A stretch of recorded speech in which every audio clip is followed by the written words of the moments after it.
Hello, hello, and welcome to Genealogy Quick Start. I am Shamel Jordan, your host. And today, of course, we have two new amazing quick starts just for you. The first quick start will be something that we all need. I mean, how many times and how many different dates, birth dates, and ages do you have for your ancestors? Well, we got you because we have a quick start just to help you called the Ageless Ages. Like, it's maddening. Jim and Michael are going to give you some methodology or a process on how to determine exactly how old or when your ancestors were born. So we all need that. And then we have the honor. I've wanted her on this show for a very, very long time. She's been like traveling and she's going to talk to us a little bit about that. Today, we have a very special guest, Michelle Chubenko AG. She's going to tell you what AG even means, but she's going to talk about something that is near and dear to my heart. And it is about one place studies. Genealogists, we start with our own family and then we just get out of control and we just start researching the whole community. I remember the first time I showed Jim my community research. I said, "This is Jim, do you think I covered everything?" He says, "What are you doing? Are you getting a PhD on this stuff? It's going to take you a decade to do this." And he's right. I'm still working on it because that's what you do when you decide and you commit to a one place study. And so Michelle is doing a one place study on an Eastern European location. So she's going to tell us all about all one place all the time and how that can really take your research to the next level. Of course, you know that you should subscribe to our newsletter. There it is right there.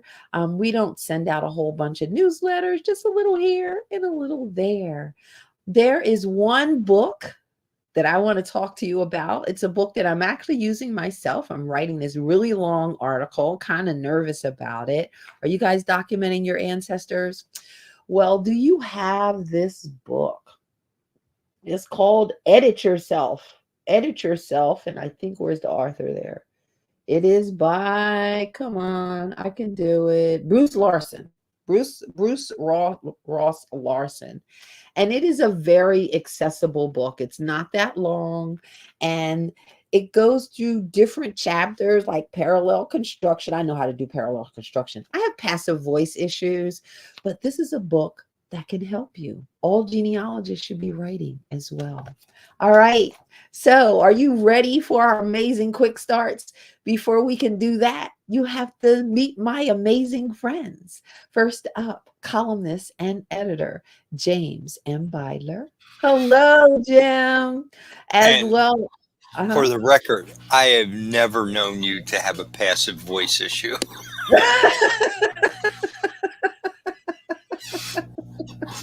Maybe not verbally. Right. And genealogy tip of the day, Michael John Neal. How are you, Michael? Michael doesn't think you have a passive voice issue either.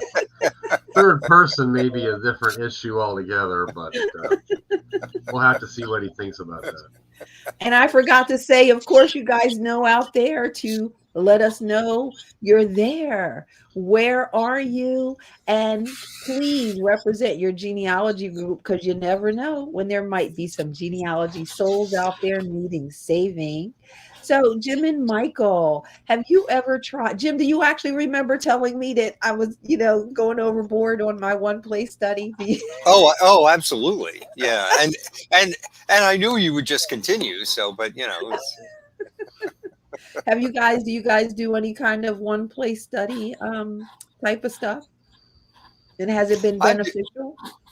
yeah, I have done one of the neighborhood that I live in, where some of my ancestors were as early as the 1730s, and in some cases, it's helped me make the connections that some of them were from the same village in Europe and then recreated the neighborhood here in America. All right. How about you, Michael? Have you done any one place studies? You've probably done one place studies in many places. I've in many places, because a lot of them, especially my paternal people, they kind of like Jim talked about, although we haven't been here as long, but a very similar process. A little village over in northern Germany transplanted itself over to a small little town in Illinois for the most part, in my case. And so a lot of that, it's neighbors here, neighbors there. So yeah, I mean, especially if your people lived in one place for very long, a small place, you have, just for the nature of things, you have to do that, really. Or you end Your up doing it. your Frisian ancestors are a one patronymic study, I've heard.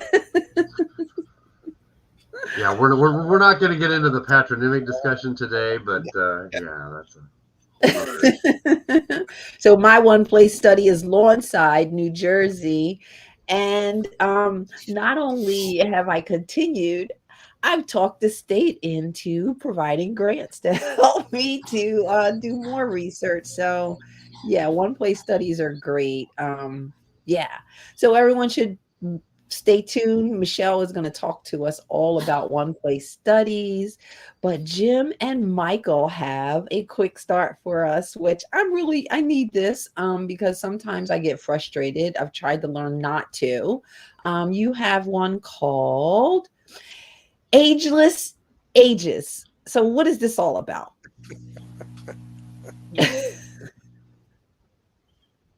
I that's a thought you really were good going question. first, Michael. I guess I am going first.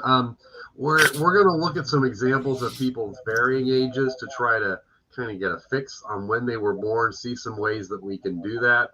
The one thing that you've got to remember, especially when we get to an era where there aren't civil registration of births, people's ages are going to vary because they might not have known exactly when they were born, and they might not have cared how consistent their ages were in various records.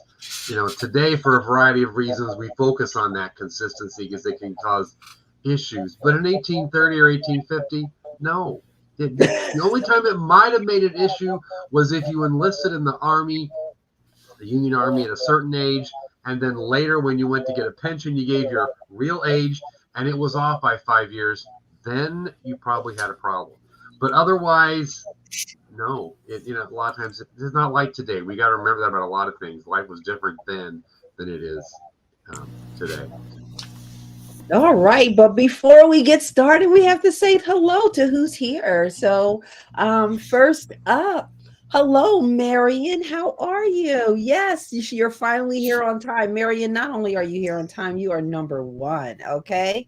Thank you for being here. Hello, Judy from Chicagoland and Fox Valley Genealogical Society. Hello, Kathy Wiseman. Out of control is correct. Still down in Ohio. She Hello. feels our pain. Hello, Karen from Vermont and New York. Hello, Brianna. And interested in, Western Ukraine. Very nice. Hello, Valerie Ann from Philly area, GSP. Hello, Maureen from Jersey Shore. All right, we got the Jersey people here. I need the Jersey people with me. You don't know what's going to jump off. We got to have the Jersey people around. Hello, Janine from Southwest Oregon. Okay, Oregon is really beautiful. Oregon is just, oh my gosh, wow, beautiful state. Hello, Marion. Hiya. Hello, Wanda Looney. Hey, Wanda, I haven't seen you in a while. She is now in Alabama. Hello, Michelle from wet New York City. Yeah, we're going to just float into the Atlantic Ocean over here. Hi, Kim from San Antonio, Texas. Hello, Priscilla from Atlanta, Georgia. And we have Randy from Freeport, New York. Family Long of Island. Yes, we gotcha. And then we also, whoa, Pat, I can now acknowledge Central Jersey. So thank you for being here. Let's get going with Ageless Ages. All right. So step one, And I got to tell you, these are like the longest steps in the world.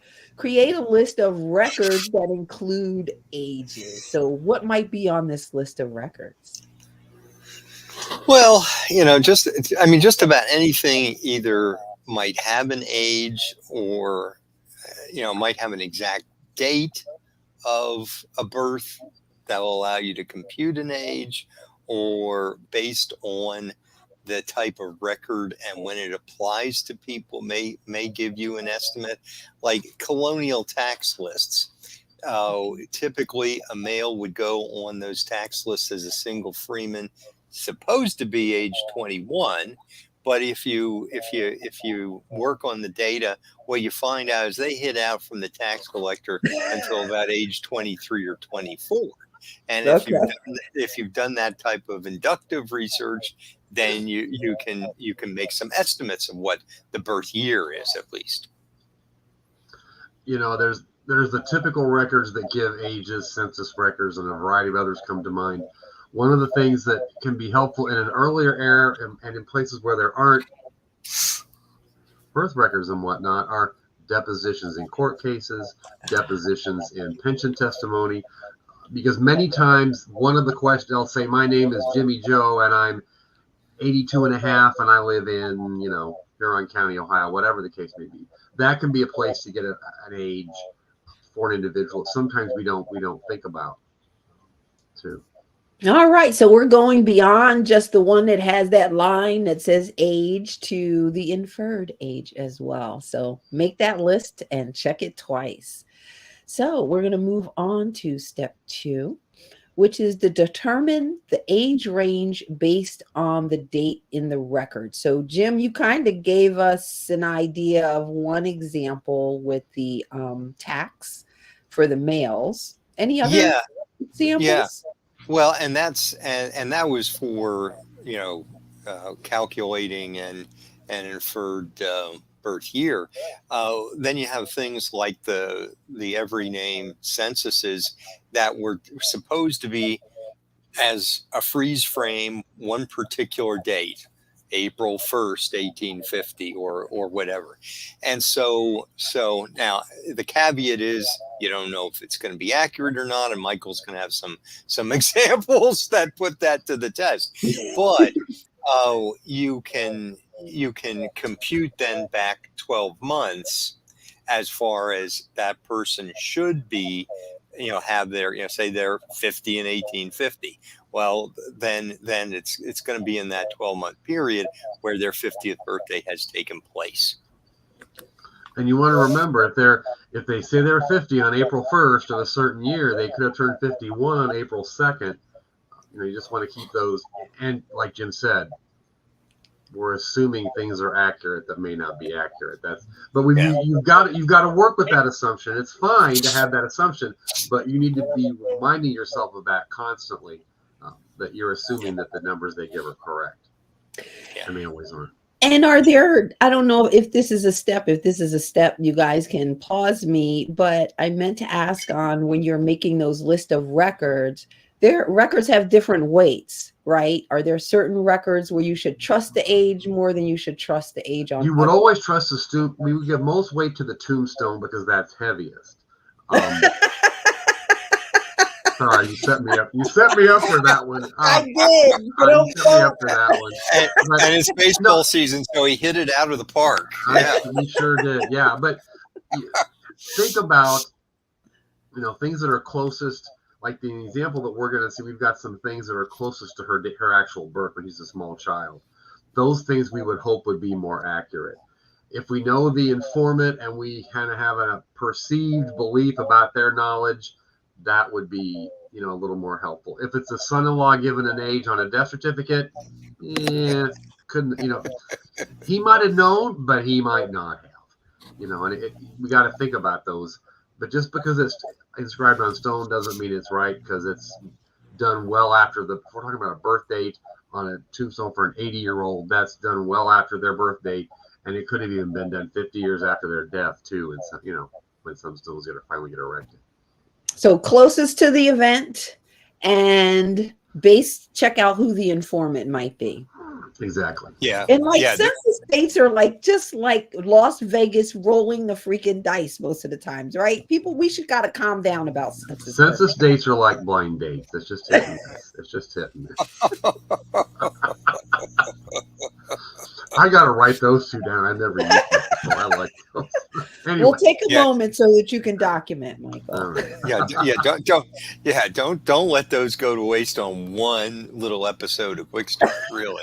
So I expect them to be somewhere in the next edition of Genealogy Tip of the Day. Let me tell you. Yeah. I got it.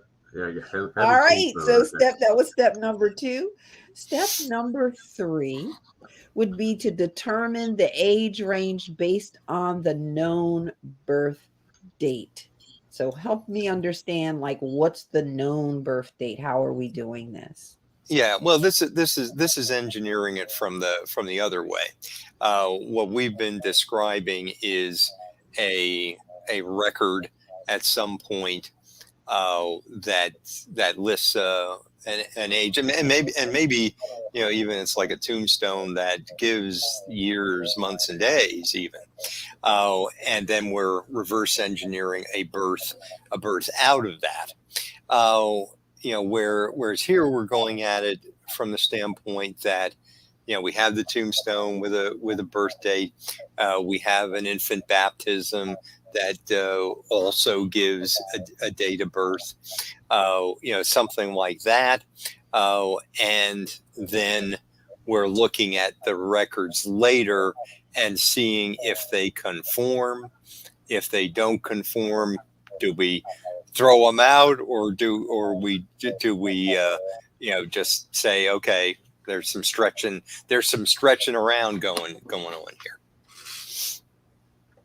Because one thing you would always want to be concerned about is if the age in a record is significantly off from what you expect it to be based on a reliable birth date, is do you have the, say for example, in the 1840 census or whatever, do you have the right person if the age is really off? A little bit of being off is fine. It's just the way, the nature of records, the nature of what people give for answers. But 15 years off is probably a stretch. Well, and it can depend on culture too. I mean, I'm stuck with all these Germans who are anal retentive, and they're always getting their ages just about right. But then the Irish, I hear, they didn't know when they were born, and they didn't really give a crap. So you could have ages off 20, 30 years, and it's like, well, old Sean, old Sean wasn't so old.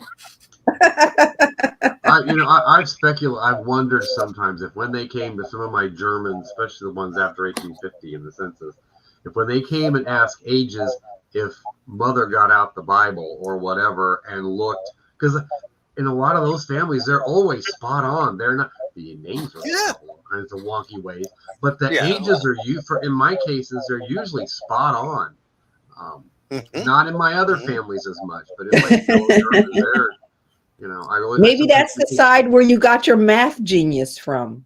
Right, other issues from too, potentially. But I really do. I think they, I wonder they just didn't get the Bible out, and I could be wrong, but you never know. All right, so determine the age range based on the known birth date, and then we're going to move on to step 4, is do a count for calendar and other anomalies. I know about 1751 in the Quakers, right?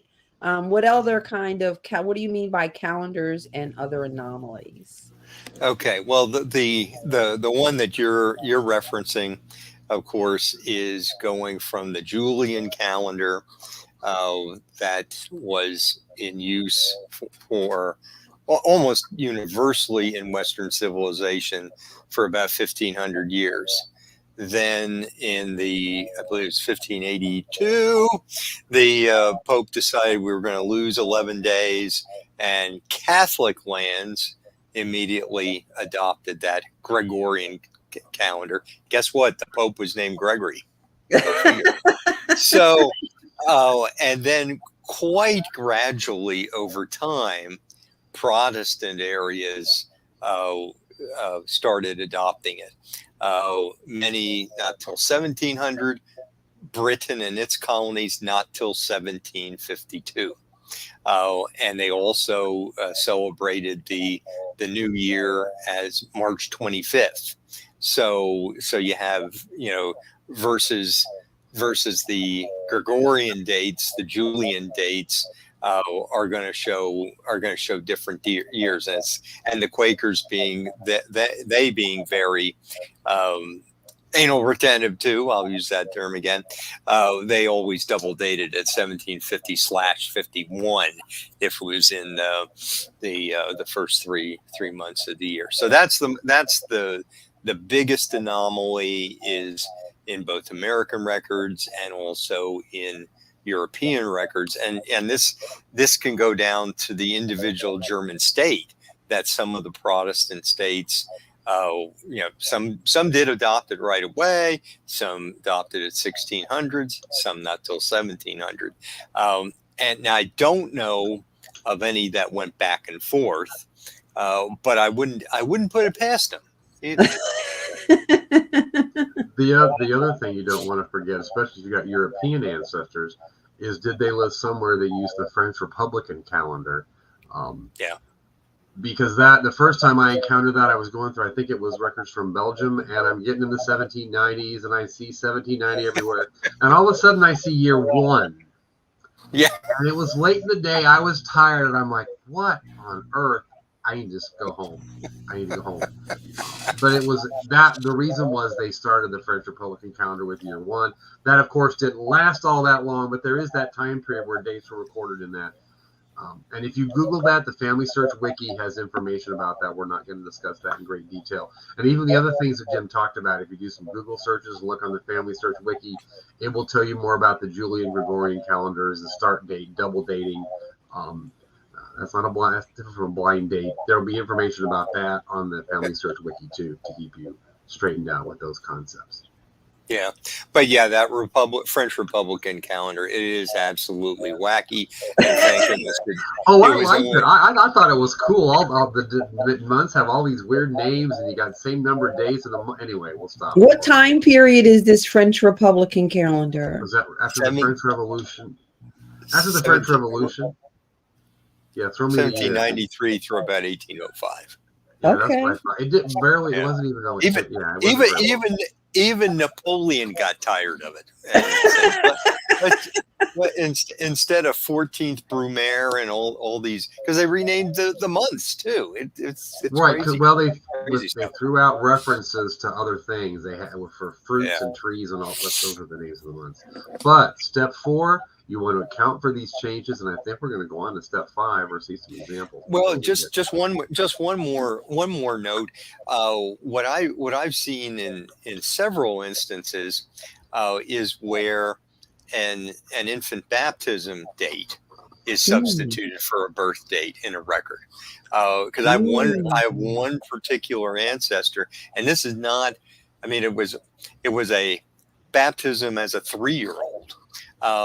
But that an 1801 date that matches her baptismal date is what appears in one of her death records. But it's a dead match for the woman who's born in 1798, but isn't baptized until 1801. And, it's someone maybe with some shades of literacy, that sees a date and like, oh, that must be the birth date. Wow. Yeah. Nice anomaly to throw in there, Jim. Got to look out which date they might be using incorrectly. Fantastic. All right. Let us move on to, do we have a step 5? Yes, step 5 is to be flexible on determining the date. We get really hung up and stressed out. I just heard a lady just really stressed out. Give us some tips on being flexible. Especially, if we're talking about places that didn't have civil registration of vital records, the South is the one that comes to mind from my own personal experience. Once we get before 1850, there may never have been a record that recorded that exact date of birth. It might not even have been in the family Bible, so it might not have been written down anywhere. We're talking about somebody born in Virginia in the 18th century. Their date of birth might never have been written down anywhere. Anywhere. Consequently, anywhere. Consequently, you're not going to find it written down anywhere if it was never written down anywhere. And so in a lot of those places, you know, if you can just get a year range or a couple years range, you're lucky to get to that point. If we're talking about, you know, Virginia and some of the other southern states before the Civil War, especially the earlier you get, if you can get it down to a year or two, you're lucky in some cases. There are exceptions to that, but for the most part, it can be. New England had great vital records, but other parts of the United States in the time period that we're looking at in some cases did not. And that's to be expected once you get back to a time period where birth Exactly. registrations were not required. And, you know, so that's why you have to write. You have to write it up and write a summary of why you chose this date. And you have a really good way of doing this. We're going to share your example here. And so what do we have here, Michael? This is an 1860 census entry for the woman of interest is Frances, who's aged 12 years of age in this enumeration. We'll see that's off. So she's 12 in 1860. The 1860 census has her written down as being 12 years of age. Okay. Now, the thing is, I don't know who gave that information. It could have been Coonrod, who was not actually her father. He was her stepfather. So that could have made it a little bit, increases the chance it could be a little bit off there. But that's one age I have for Frances from the census. That's 1860. 1870, she's 20. Which is a little bit different from what she was in 1860. If you kind of back this up, this is when she's married. So this, according to this, she's born 1850. The other one would have her born 1848, roughly. And then if we go to the 1880, the 1880 back up has her at 32, going back to that earlier. Consistent with the 1860 census. I didn't pull her death certificate. Her death certificate is consistent with one of the other documents that we'll see in a little bit. But the censuses for her two are consistent, but the ones that are consistent are wrong for reasons we'll talk about in a minute. I think the other one was right, but you just have to go with what you have. And so these are what's in the census for Frances. We've got a couple more records for her. The next one is the guardianship. And this was in June of 1856. Her father is dead. Someone's being appointed her guardian. And she's listed here with her actual maiden name of Frances, Franzise Beeger, aged 5 years on the 27th day of January last.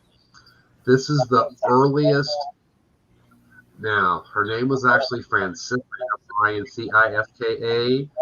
She's spelled, I know Francis is traditionally how a man spells Francis. It makes a good point that in a lot of these records, we have to get away from how things are spelled.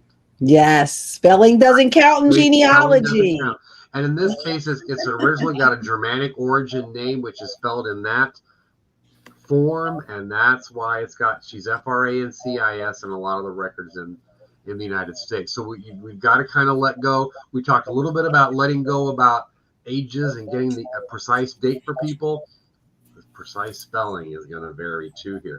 That's the record that I went with because it was the closest to when she was born. I don't know who the informant was. My suspicion is it was her mother, but I'm not sure.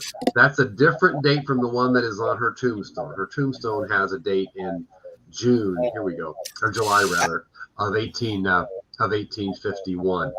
But just because it's in stone doesn't mean it's right. That was done after her, probably after her death. And I'm inclined to go with the other one because it's more contemporary than what's on her stone. And this was erected most likely after he died in 1917. So it's the children probably providing the information. I wish I had her original stone. This is not her original stone. It's a beautiful stone. It's a nice stone. It's not her original stone. When her mother died in 1904, there was money in mother's will for a stone for Francisca. And Okay. apparently they put that stone up, and then I think they replaced it with one when John died in 1917. But I know she didn't have a tombstone from 1888 till 1904 based on what's in her mother's will. And I love this that you did. This is something we should all do, just to Yes, kind of keep our head hang straight. on. I want to address one of the comments in the chat. Oh, There sure. is, and the census taker did make a mistake on the gender of the child. In that one census, it says she is a male. She is not. She is a female. Of course, we always want to transcribe documents as they're written. Yes. But the census taker, just sometimes they do make a mistake with genders in the census for one reason or another. Yes, I saw that. Thank you for addressing that. So I made it kind of a summary chart here. You can get a little bit fancier if you want to, but these are add as many dates from different documents as you can, and then look to see if you can find some consistency between those. If you don't, I would go with 1851. Yeah, I'm going with 1851, and I'm going with what's in the guardianship record, just because it's closer, and I just give it more credence than I do the tombstone. But the census information, as we've mentioned before, you've got to take with a grain or a shaker of salt.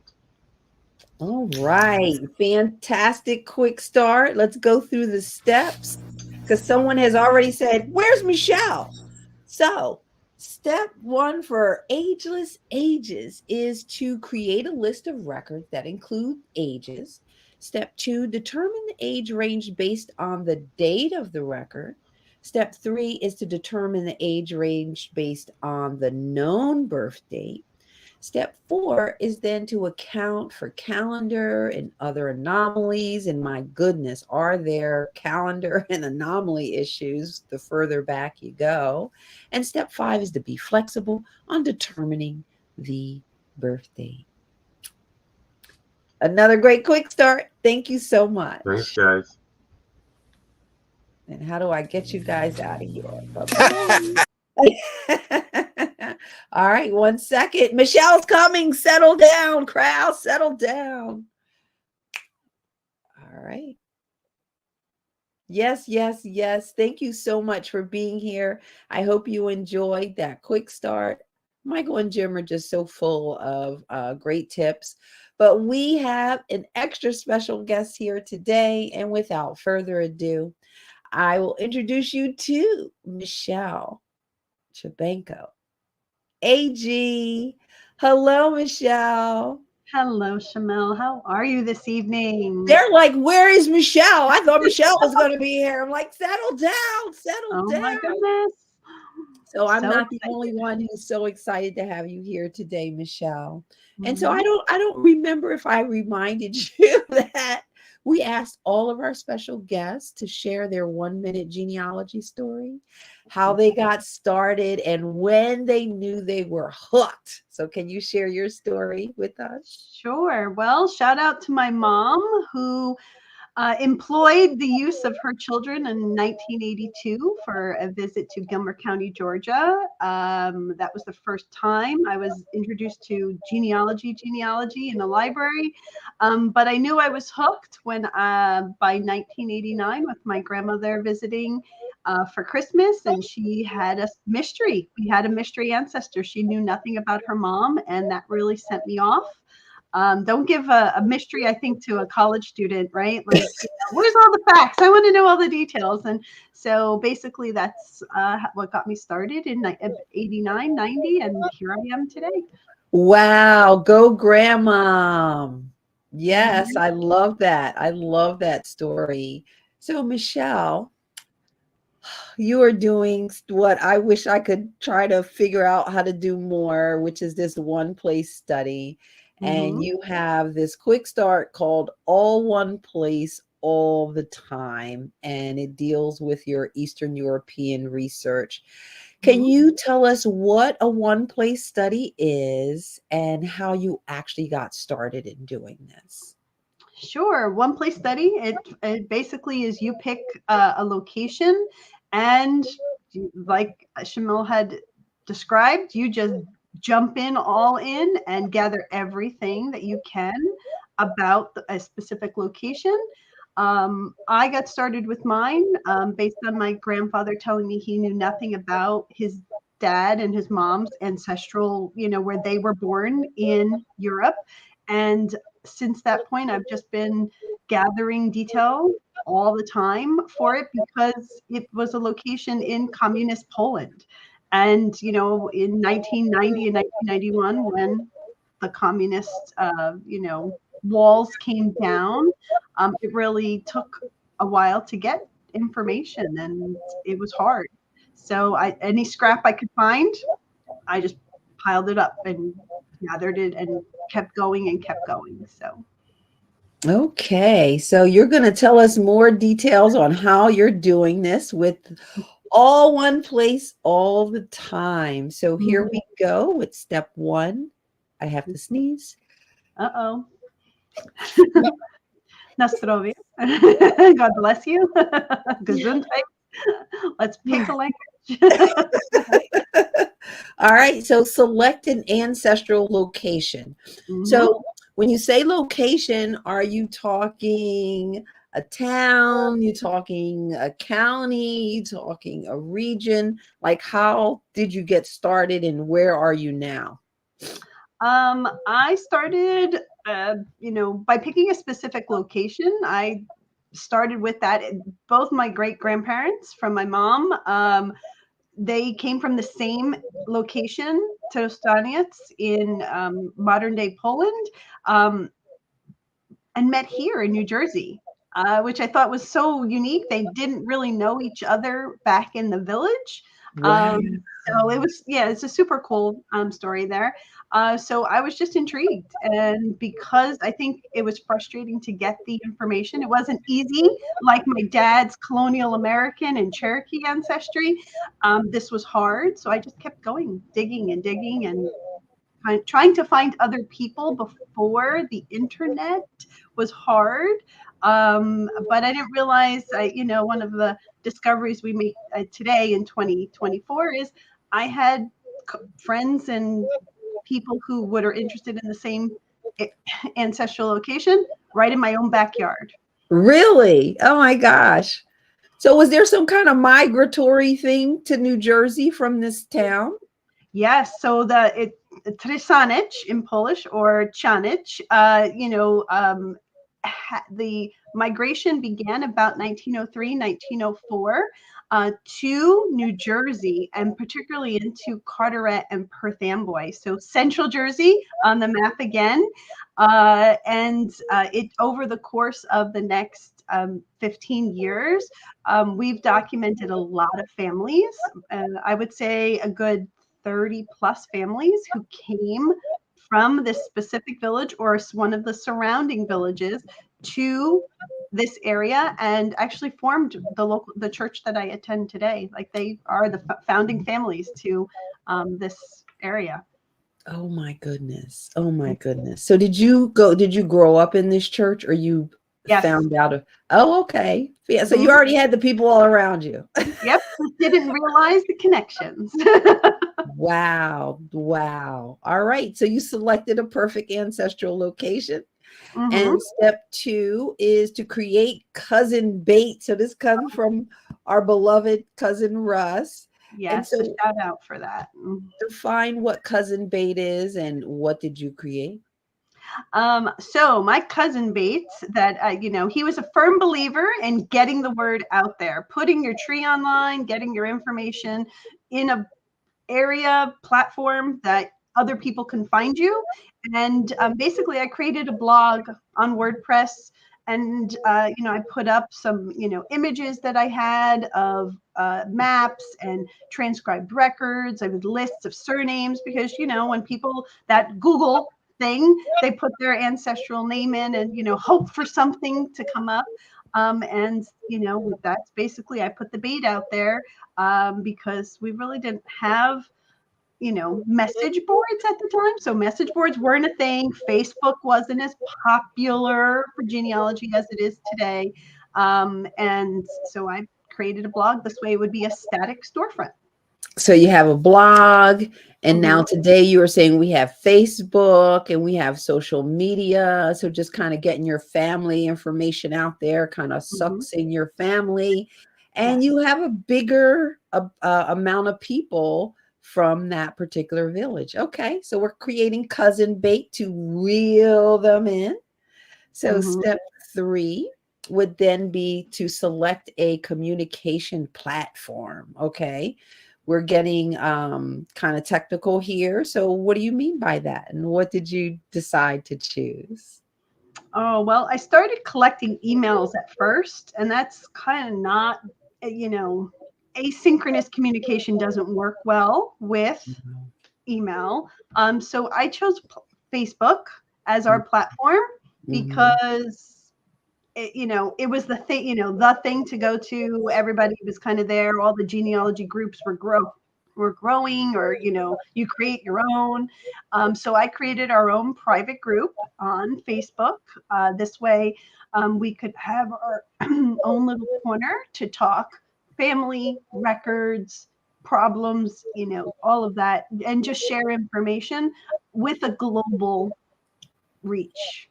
Okay. And I'm so curious, like anyone out there, which platforms, if you're doing one place studies, which platforms are you using? I know Facebook is very, people love Facebook. There's also something called Discord. I don't know if people are using Discord. Definitely put in the chat any places that you use as a communication platform. To me, Facebook is the easiest. There's some people who are just, I am not going to be on Facebook, so I just don't know what to do about that. And I don't know why mailing lists have disappeared. Like the ones where you can go in and you could see, like, why did they disappear? I just don't get it. I think we lost our platform for it. So it kind of, everybody who had a place, and then when those platforms kind of disappeared or closed to us, everybody was kind of spread across other smaller platforms. So we lost. And I don't think Facebook takes the place of that. No. It doesn't take the place of that at all. Okay, I'm gonna stop complaining. Lamenting. And so, yes, we have a lot of slides. We're going to show you some examples, just going to go through the steps first. And so step 4 is then to meet up online. And so how are you meeting up online? Is this post-pandemic? I mean, during the pandemic, you started doing this, or were you doing this beforehand? Actually, we did it before and then capitalized on Zoom's popularity. Because before, everybody was like, what is this Zoom thing? I need an account, all of this.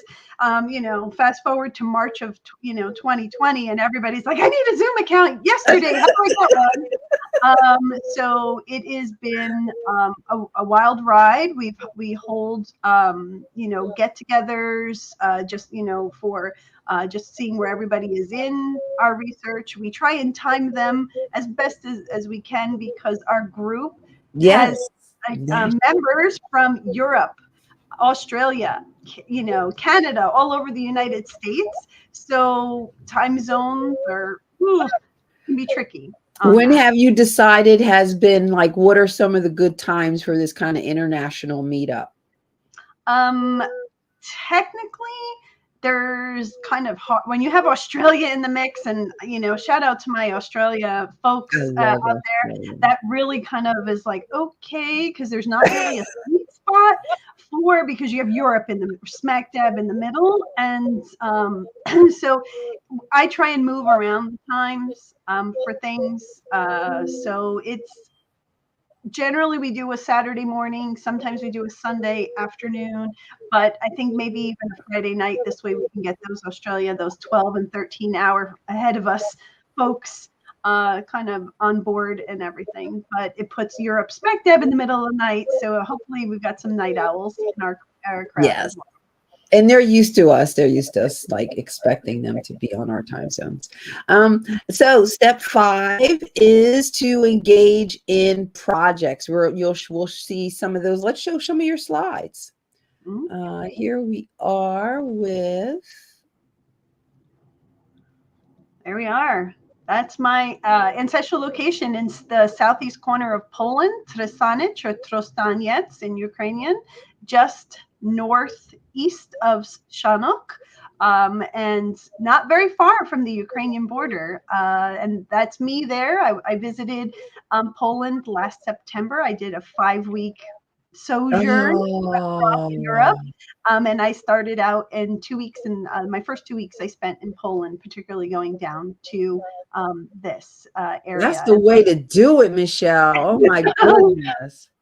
Here you see just the snapshot of the blog. I mean, I have, the cadastral map protocol from the mid 19th century, those surname lists. We don't have censuses in the Austrian Empire, or, the Kingdom of Hungary lucks out. Their censuses still survive, but the Austrian Empire censuses we're not so lucky there, including the Akshaviswa or Operation Vistula family list from 1947. We have map information, and then we have those immigrants, like you said, that migration piece. We have New Jersey marriage records that I have online. I have a slideshow of some records for folks to run those surnames and see a record like, hey, that's my those are my great grandparents. Yes, yes. I love these maps. I love these maps. Mm-hmm. Love the cadastral maps. How do we communicate? Here's a screenshot of our Facebook group. We have over 100 members. We focus on it started out, and these projects, they kind of start out with one location, and then you get a neighboring location, and they want to kind of party with you too. So Tresanec, Wojtkowa, Granciowa, Jurečkova, Nova Silce, Kosiki, Rospuchi, Rostoka, and Zavatka, which is just over the mountain from us. It's a path over the mountain today. You have to drive around the mountain to get there. But we picked this Facebook, and we share tons of information, news of new records being digitized. We've created inventories of available records for the towns, and just made a lot of cousin connections because, like I said, we have this global reach. So we have members from Ukraine, Poland, Germany, England, US, Canada, Australia, just coming together. And, the cousin connections have been the best to see those. And so what are some of the common challenges that are happening for people doing research for your community or in Poland in general? Logistically is just getting to the records. We're coming into, World War II ended 70 some odd years ago. Records in Poland, birth records are restricted for 100 years. So, we're just kind of getting into records becoming available for us to do research. A lot of us here in the immigrant community has lost connections to the ancestral community due to population exchanges. So this area of Poland, the Ukrainian Lemko-Rusin populations were removed or forcibly resettled in the 1940s. So some populations went to Ukraine, populations were then put up in the recovered territories in northwest Poland. So a lot of familial connections were broken, Yikes. So are there records of the removals of people? Like, did that create records of people that are extant that you can actually access? Yes. So we have the list from the May 1947 Akshaviswa, the final resettlement from the village. We're working on getting the list for the 1945-46 voluntary, and we'll use that very broadly, the voluntary removal or resettlement to Ukraine, Soviet Ukraine. We're working on that. Those are held by the Central State Historic Archive in Lviv, Ukraine. So we're trying to get the village lists. Was removed at that time, and see if we can make connections to determine where they were resettled within the Ukrainian nation. Are those lists available online? They are available to our group members who pay for the maintenance of the Google Drive that we host. So if you join the group, we can talk about it. We'll share specific information for families, but the full access to our project requires basically that subscription to pay for acquisition and a place for it to live. Okay, okay. So let's see what we have next here. Dun, dun. So yes, so meetups. So like that, those are the Zoom. I'm sorry to my cousins and friends who are blurred there, but we've had group chats. We've talked about traveling. Our village holds a reunion every year. So we've talked about travel. So that's another topic that we've talked about beyond research is who wants to go to Poland to this reunion, and it's just there's just so many topics really that we've spoken about. Yes, yes. Are the recordings available to people who didn't join, or you had to be there to listen to the recording? We normally don't record. Oh, okay. So yeah, I don't think I don't think we've recorded because they've just been live, Saturday morning, bring your cup of tea or coffee and let's just talk. That's cool. That's cool. I'm surprised no one has forced the recording issue. So I love this. This is the part where I think the magic really happens, is engaging in these projects. So talk to us about these projects. Oh, and I just want to apologize to people for the feedback and the sound. I apologize for the audio. There's absolutely nothing I can do about that right now. So sorry. So Michelle, talk to us about these projects that you engage in. Sure. So what you're looking at are screenshots from our Google Drive. This is just our one specific location for Trsanich. So we've broken it down into multiple locations where you see all the villages, and then each of them has the set topics of the Operation Vistula, families, land records, maps, metrical records. Metrical records, for those who are not familiar with that term, those would be the sacramental records or civil registration records that we acquire and have digital copies of.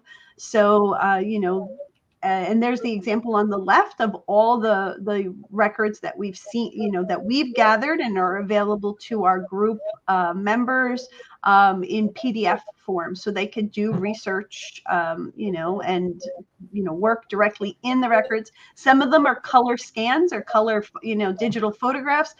Others are the gray, black and white digital images from microfilm. This is great. Like, you're creating another research space. Mm-hmm. I love this. I love this. Oh, and there's our projects. So we actually have an indexathon as we get records, we try and get them indexed, because all those women hidden with under their Yes. married names. So we have done several indexing, and we're always looking as we get new records to get those indexed as well.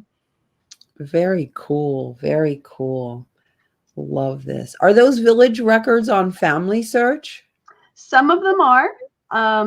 Because the locations in Poland, the records are restricted. You need to see them in a family search center, but the early records are digitized. Okay. The other records are available through the Polish State Archive digital portal Szukaj w Archiwach.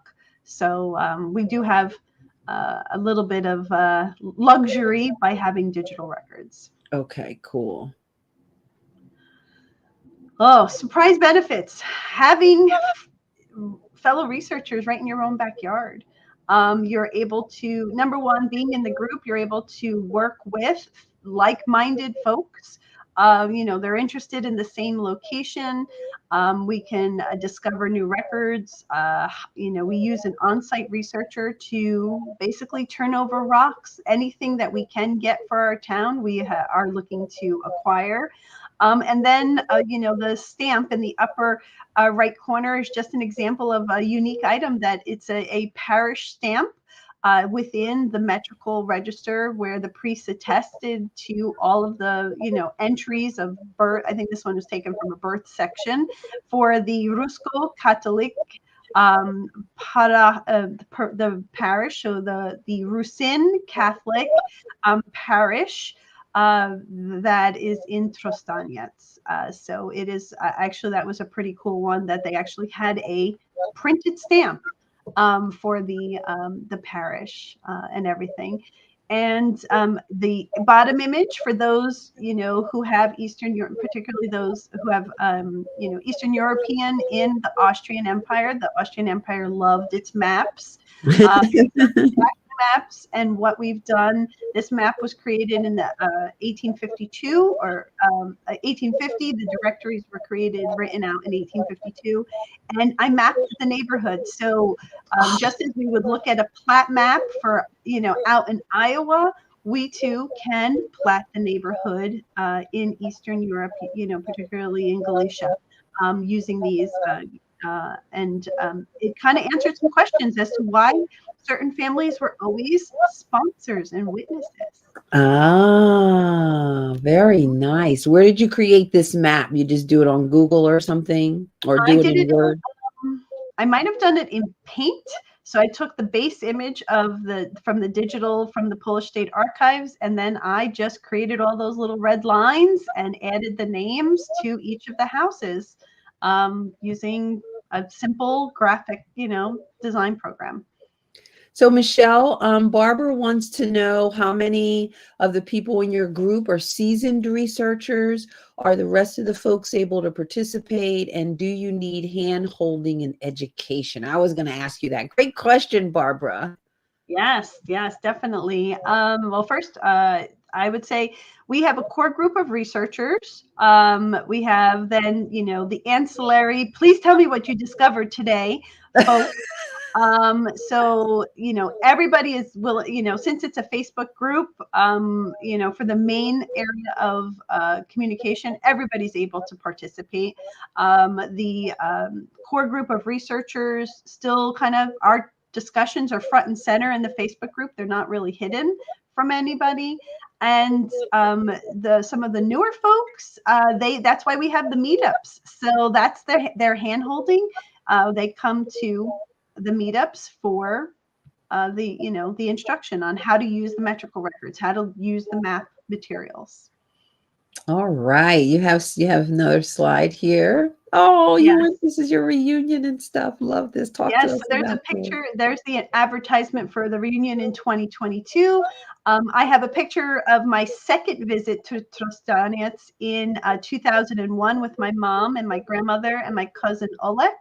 And then the current picture near the cross from the 2023 reunion, and me at 3 different Polish archives, the archive in Peremesh and Rzeszów. Love it. Everyone needs a cousin Oleg. Can I get a cousin Oleg? I love this. That is the last slide. So let us just go back and take a quick look and make sure we've gotten through all of our steps. I think we left off at engaging in projects, and step 6 is to visit the location. So let's run through. Michelle, that was so much fun. I'm just so concerned about these people who were relocated. So all in one place all the time. Step 1, select an ancestral location. Step 2, create cousin bait. Step 3, select a communication platform. Step 4, meet up online. Step 5, engage in projects. And step 6, visit the location. And also visit Michelle at her blog. And there, if you go there, you can also join her mailing list. And Michelle, thank you so much. Thank you so much. And everyone, thank you for being here. Let me just bring Jim and Michael back. We have 2 seconds and we must say goodbye. Thank you for being here. Have a good day. Where's my music? Alrighty. I got it somewhere. Doo-doo.